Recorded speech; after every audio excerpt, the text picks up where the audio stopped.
अनुराग ओझा के चैनल पर आकर मोदी जी इंटरव्यू मतलब देते आप हैं। चैलेंज कर रहे हैं बिल्कुल कि मोदी जी आपके यूट्यूब चैनल पर बिल्कुल आए हमारे यूट्यूब चैनल पे 5 मिनट मोदी जी का इंटरव्यू लूंगा। हाईकिडी निकाल दूंगा। अमित शाह जी, जेपी नड्डा जी, निर्मला सीतारमण जी, ये क्या नाम है, पंकज सिंह के पापा का राजनाथ जी और स्मृति ईरानी जी, जो बड़के नेता हैं, उन सबको मेरा खुला ऑफर है कि आके मेरे चैनल पे 5 मिनट बिल्कुल 5 मिनट का इंटरव्यू अगर कोई नेता दे देता है तो अनुराग ओझा उनको वोट देने के लिए तैयार। उन्होंने 400 का बबल फेंक दिया है, इससे कुछ होगा है नहीं।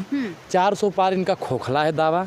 अगर ये 400 पार गलती से आ जाते हैं तो डीजल पेट्रोल 400 पार कर देंगे। गेहूं का रेट, पहले चरण का चुनाव देखा नहीं आपने? 102 सीट भाजपा हार रही है, ये आपने देखा कि नहीं देखा? मत करिए, बोलिए। कह तो रहे हम जीत रहे हैं भाई। मोदी जी अगर जीत रहे होते तो मोदी जी को ये नहीं कहने की नौबत पड़ती कि मतलब जो सबसे टुच्च वाली राजनीति होती है वो उनको करने की नौबत ना आ जाती। प्रधानमंत्री नरेंद्र मोदी जी कल आपको पता है क्या कह रहे थे? क्या कह रहे थे कि देश के तमाम संसाधनों पर पहला अधिकार किसका है? बोलिए। मनमोहन सिंह को ही बता रहे थे देश के किसका है? अल्पसंख्यकों का है।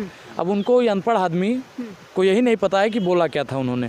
और मैं एक चीज को लेकर बहुत संदेह में, प्रधानमंत्री, मैं वही कह रहा हूँ मैडम, सुनिए तो पहले। मैं कल से ही कंफ्यूज हूँ जब से मैंने वो बयान देखा है और मेरा दिमाग बहुत ज़्यादा चलने लगा है तब से कि मैं सोच रहा हूँ मोदी जी कभी चुनाव से पहले ही ना कह दें कि देश की तमाम संपत्ति पर किसका हाथ है? अडानी और अंबानी का हाथ है।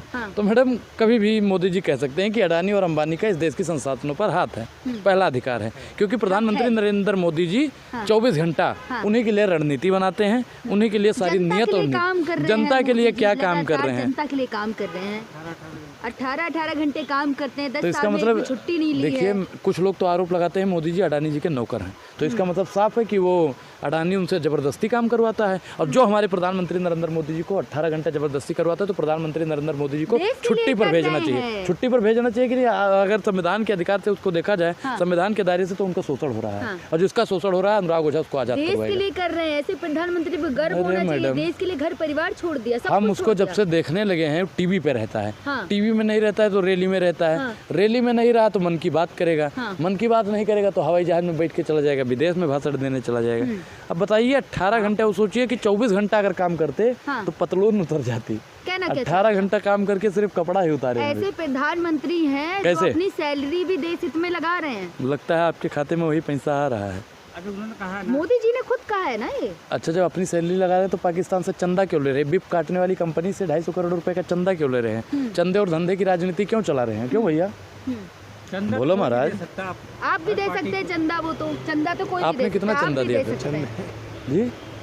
चंदे की परिभाषा इनसे पूछी जाए। एक बात बताइए, कोई भी व्यक्ति आपसे पूछूंगी, जिस तरीके से देखा नहीं आपने, लगातार मोदी जी रैलियां कर रहे हैं और लगातार हर जगह यही कह रहे हैं भाई। देखिए, राहुल गांधी के लिए लगातार आलोचना कर रहे हैं। कल भी कहा है कि अगर इनकी सरकार आती तो सारा जो कुछ भी है वो मुस्लिमों को दे देंगे हक। 70 साल कांग्रेस की सरकार थी, कितना मुसलमानों को दे दिया? कितना मुसलमानों को दे दिया? क्या ये हिंदू हितैषी हैं? अगर ये हिंदू हितैषी होते तो हिंदुओं को रोजगार मिल जाता, हिंदुओं के लिए महंगाई कम हो जाती, हिंदुओं को पेट्रोल डीजल सस्ता मिलता है। अरे मैडम, महंगाई कहाँ है? तब नहीं है तो पत्रकारिता क्यों कर रही हो? बंद करो सब कुछ। महंगाई नहीं, तब क्या इतना बिल बिला रही हो आप? महंगाई है कहाँ आपको लग रही है? जनता सड़कों पे है क्या? जनता सड़कों पर कहाँ है आपको? जब सड़कें शून्य हो जाए तो संसद आवारा हो जाता है। तो सड़कें शून्य हो गई हैं तभी तो संसद आवारा हो गई। मोदी की गारंटियों पर पूरा भरोसा है। जनता को तो नहीं भरोसा है, लेकिन आपको बहुत ज्यादा भरोसा है उनकी गारंटी पर। तो आपको नहीं लगता 10 साल में कोई तो एक अच्छा काम किया होगा ना? कितने तो अच्छे काम किए हैं। पता नहीं भाई, हम नहीं जानते हैं। कह तो रहे कांग्रेस की सरकार थी तो महिलाओं के लिए क्या किया कांग्रेस ने? ना शौचालय दे पाई, ना गैस दे पाई, ना लाइट दे पाई, ना पानी दे पाई। भाजपा की सरकार है, लाइट भी है, गैस भी है, शौचालय भी है। ये दीपिका पादुकोण नहीं, उनका क्या नाम है जो मंडी से चुनाव लड़ रही है? किसकी बात? कंगना रनौत। कंगना रनौत से इनका कोई संबंध है? कहना क्या चाहते? कहना हम ही चाहते हैं कि वो कहती है देश आज़ाद हुआ है 2014 के बाद, और आप कह रही हैं लाइट बिजली पानी सब कुछ आया है 2014 के बाद। तो जरूर आप, अरे मोदी जी नहीं कह रहे, हमने मोदी जी के मुँह से नहीं सुना है। ये आप कह रही हैं। परसों का बयान है ना? तो परसों का बयान दिखाइए हमको। तो कंगना रनौत तो ये भी कहती है भीख में मिली आज़ादी आज़ादी थोड़ी ना होती है, असली आज़ादी तो 14 के बाद। बताइए, भगत सिंह, राजगुरु, सुखदेव फांसी चढ़ गए थे भीख मांगने के लिए। गांधी जी इतना आंदोलन किए थे भीख मांगने के लिए। नेहरू जी जेल गए थे भीख मांगने के लिए। तो उन्होंने उन्होंने कहा है भीख में मिली आज़ादी है ना। देखिए उनको पता नहीं है, बीजेपी के जितने भी नेता मंत्री हैं उस कहीं ना कहीं अनपढ़ है, उनको पढ़ने की तो जरूरत है। कंगना रनावत तो ये भी कह रही है भाई बड़ा पप्पू दिल्ली में, छोटा पप्पू यहाँ मंडी में है, चुनाव लड़ रहा है क्या मंडी कहोगे से। भैया, बड़ा पप्पू छोटा पप्पू, हाँ तो बड़ा पप्पू है वो कल फेंक रहा था, और जो छोटा पप्पू है वो मंडी में बड़का बड़का जुमला फेंक रहा है। दोनों पप्पू फेंक रहे हैं, एक पप्पू है एक पप्पी है। कहना क्या चाह रहे हैं? कुछ नहीं कहना चाहते हैं हम, बस किसकी तुलना कर रहे हैं आप? किसी की हम तुलना नहीं कर रहे हैं, हम किसी की तुलना थोड़ी करते हैं अब मैडम। कंगना रनावत देखिए ना जीत का लगातार दावा कर रही है और सारे कंगना जीतने वाले रनावत कभी कैंडिडेट नहीं को टिकट जीतेंगी, दिया भाजपा ने। कंगना रनावत कभी नहीं जीतेंगी, ये आप नोट कर कैसी लीजिएगा। बात कर रहे हैं, डांस करके वोट मांग रही है भाई और कह देखिए रही है आप जीतेंगी नहीं। महिलाओं का अपमान कर रही हैं। डांस करना उनका वो आप सार्वजनिक करोगे, वो डांस करके जीत मंदिर में डांस कर रही है ना कहीं। सार्वजनिक। देखिए मंदिर में नाचना अलग बात है, नाचना कूदना अलग बात है, लेकिन वो जीतेंगे नहीं मैडम। नाचने से अगर कोई वोट देता तो देश का सब लोग नचनिया हो जाता। देखिए लहर भी होगी, ललकार भी होगी, 24 में इंडिया अलायंस की सरकार भी होगी। कैसी बात कर रहे हैं? कंगना रनावत कह रही है मोदी जी की मैडम, लहर चल रही है। अच्छा एक चीज़ आप लोग देख रहे हैं भाई, हाँ। कैसी बात कर रहे हैं, क्या कह रहे हैं, इसके अलावा इनका कोई सवाल नहीं होता है। सवाल पूछो, इधर उधर की बात मत करो। हाँ तो जो कह रहे हैं वही क्या तो पूछ कह रहे हैं वही तो जानना चाहता है। 400 सीटें आएंगी ना। 400 सीट कैसे आएगी मैडम? उन्होंने इसका मतलब कुछ सिस्टम कर रखा है भाई, तभी तो 400 सीट आएगी। उससे मोदी की गारंटियों पे भरोसा है, कह रहे हैं जो हमने काम किया आपको उस कितना पे भरोसा है वोट मोदी की गारंटी पर? अब प्रधानमंत्री झूठ तो नहीं बोलेंगे। अब प्रधानमंत्री हैं तो झूठ नहीं बोलेंगे, तो आप भी तो पत्रकार हैं तो झूठ नहीं बोलेंगी। आपको भरोसा है कि नहीं है? जनता मोदी जी को प्यार कर रही है। ये देखो, आप प्यार करते हैं कि नहीं? प्रधानमंत्री आप करते हैं कि नहीं? सब करते आप करते हैं कि नहीं? आप करते हैं कि नहीं? पर्सनल क्यों जाने आप? जनता पे आप जा रहे तो जनता भी तो पर्सनल हो गया ना भाई। मैं जनता में आता हूँ, मुझ पे आप पर्सनल पूछोगे तो मैं नहीं पूछूंगा। आप पहले बताओ मोदी से आप प्यार करती हो कि नहीं? हम वोट तो मोदी जी को ही देंगे। तो भैया ठीक है, जाओ थूक के चाटो, और क्या। 400 का 40,000 रुपए का पेट्रोल ले लो, मोदी को वोट दो। अब तो मैडम एक चीज़ जान जाइए, अब तो मैं फिर आखिरी बात कह दूं, आखिरी बात पे ख़त्म करूंगा कि इस देश में महंगाई बेरोजगारी सबसे चरम आसमान पर पहुंच जाए, हर घर से महंगाई बेरोजगारी को लेकर एक लाश निकले, तब भाजपा की सरकार। मोदी जी तो ये भी कह रहे हैं जो किसी को नहीं पूछता है मैं उसे पूछता हूँ। रेडी पटरी वाले हो गए, अब उन्हें मोदी जी पूछ रहे हैं जिसे कोई नहीं पूछता। जब हिस्सेदारी और भागीदारी की बात राहुल गांधी जी करने लगे तो उनको पूछने और पूछने वाली बात मोदी जी को भी याद आई। उससे पहले उन्होंने पूछने और पूछने की कोई बात नहीं की। उससे पहले भी कर सकते थे। 10 साल में उन्होंने कितना पूछा भाई? कैमरे के आगे आके बात करी। घोषणा पत्र उसका है, किसका है? के लिए है। आप घोषणा पत्र को पढ़िए, आप घोषणा पत्र को पढ़िए और उसमें दिखा दीजिए कि कहाँ पे मुस्लिमों की बात की गई है। और इस देश में मुसलमान है तभी तक भारतीय जनता पार्टी की तब तक ही रोजगार चल रहा है। जिस दिन इस देश का मुसलमान खत्म हो गया, भाजपा इस देश से मुक्त हो गई। 60 साल में कांग्रेस ने किया ही क्या है? कुछ भी नहीं बनाया है जो हमने बनाया 10 साल में। 11 एम्स बन गए। कहाँ बना है? कहाँ बना? 11 एम्स का नाम बताओ तभी मैं आगे बोलूंगा। स्मार्ट सिटी बना दी तो गिनवाओ ना मुझे 100 स्मार्ट सिटी। मोदी जी से अरे सुनो, पहले इनको गिनवाने दो। बनारस नहीं है स्मार्ट सिटी? एक और भी तो है, बनारस है, बरेली है, और भी कई है। बस 2 ही हुआ। अब दिल्ली भी स्मार्ट सिटी में है, नोएडा भी 4 और भी है। और कहाँ है? आप 96 और ना पूरी लिस्ट नहीं, आप निकालिए लिस्ट निकालिए आप।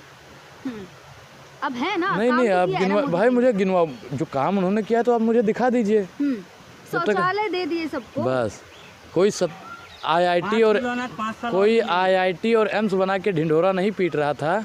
और कोई शौचालय बना के ढिंढोरा पीट रहा है। ये देश का विकास 5 किलो अनाज और 5 साल तक देंगे और सही पोषण और जेब में पैसा भी रहेगा कह रहे हैं। मतलब कहने का उनके साफ है कि अगले 5 साल तक कोई योजनाएं नहीं लागू की जाएगी, सिर्फ 5 किलो राशन पर ही आपको आश्रित रखा जाएगा। नहीं सोने दे रहे ना।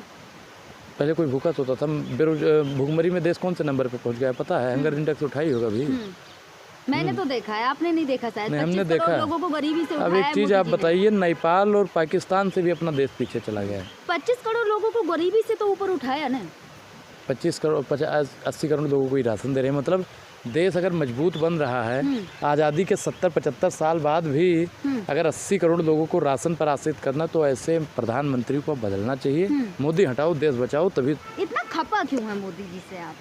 सवाल पूछना खफा है, हको अधिकार की बात करना खफा है। इतने तो अच्छे काम किए हैं, आपको नजर नहीं आ रहा? तो जाके भजन करो मैडम। आप लगातार कहते थे मोदी जी इंटरव्यू क्यों नहीं देते? अब देखिए ना, खुद जा रहे हैं मीडिया चैनलों पर इंटरव्यू दे रहे हैं। आज तक को दिया है तो आज तक किसका है? अनुराग ओझा के चैनल पर आकर मोदी जी इंटरव्यू मतलब आप चैलेंज कर रहे हैं? बिल्कुल कि मोदी जी आपके यूट्यूब चैनल पर बिल्कुल आए हमारे यूट्यूब चैनल पर 5 मिनट मोदी जी का इंटरव्यू लूंगा। हाई किडी निकाल दूंगा।